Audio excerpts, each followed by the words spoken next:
Terima kasih Pak Gibran. Pak Gibran ini telah berhasil menjadi wali kota sekaligus pengusaha yang sukses. Bahkan berbagai proyek-proyek besar telah berhasil dibangun di Solo.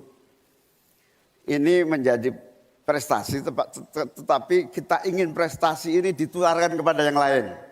Saya ingin Pak Gibran menyampaikan tips and tricks agar bupati, wali kota, dan pemerintah daerah yang lain bisa belajar agar proyek-proyek besar bisa dimasukkan di kota Solo.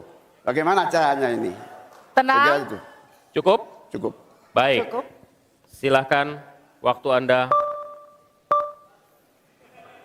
Pak Gibran, waktu Anda 2 menit untuk menanggapi. Baik, Gus Muhaimin, saya jelaskan ya. Sekarang Indonesia itu sudah memulai yang namanya pemerataan pembangunan. Yang dibangun bukan hanya Solo saja. 53% investasi kita sudah ada di luar Jawa. Kalau kita pengen fair ya Gus,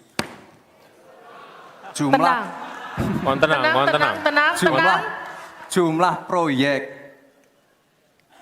jumlah anggaran yang digelontorkan ke Solo sebelum saya jadi wali kota itu lebih besar.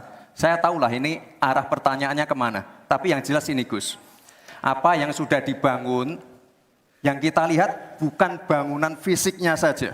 Tapi kita lihat impact-nya ke warga. Bangun masjid menggunakan CSR dari Abu Dhabi. Impact-nya apa? UMKM kita sekarang melesat, wisata kita melesat.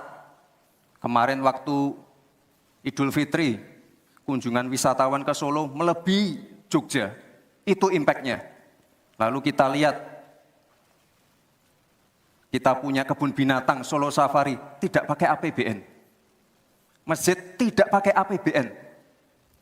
Tapi impact-nya apa? Impact-nya ke masyarakat.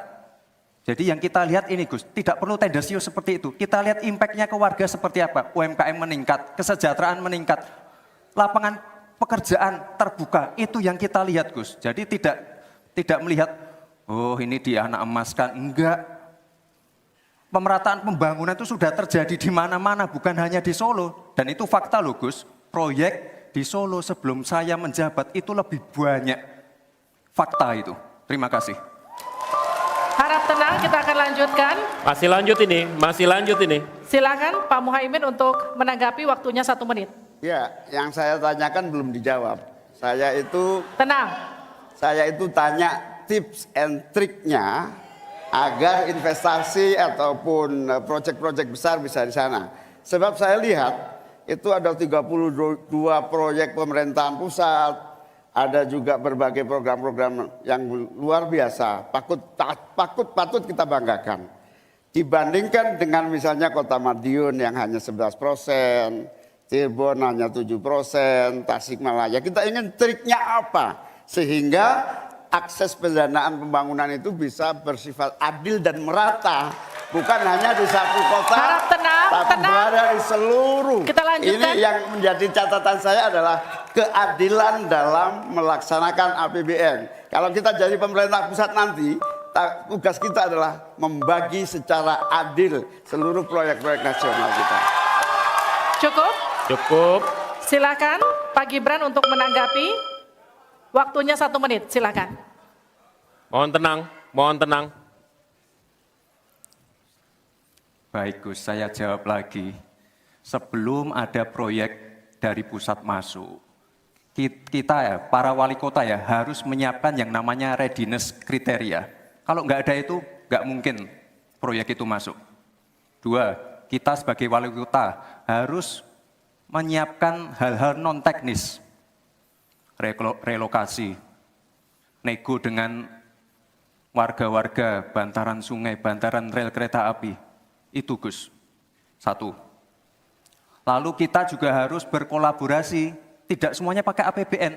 Ada yang pakai APBN plus APBD plus dibantu, saya sering dibantu Pak Ganjar, gubernur saya. Ini kolaborasi, Jadi tidak semuanya APBN, ini kolaborasi, ada CSR juga, ada BUMN juga, ini kolaborasi. Dan sekali lagi sebelum itu masuk, kami para wali kota menyiapkan readiness kriteria, itu. Jadi ya saya kira ini cukup fair, Gus.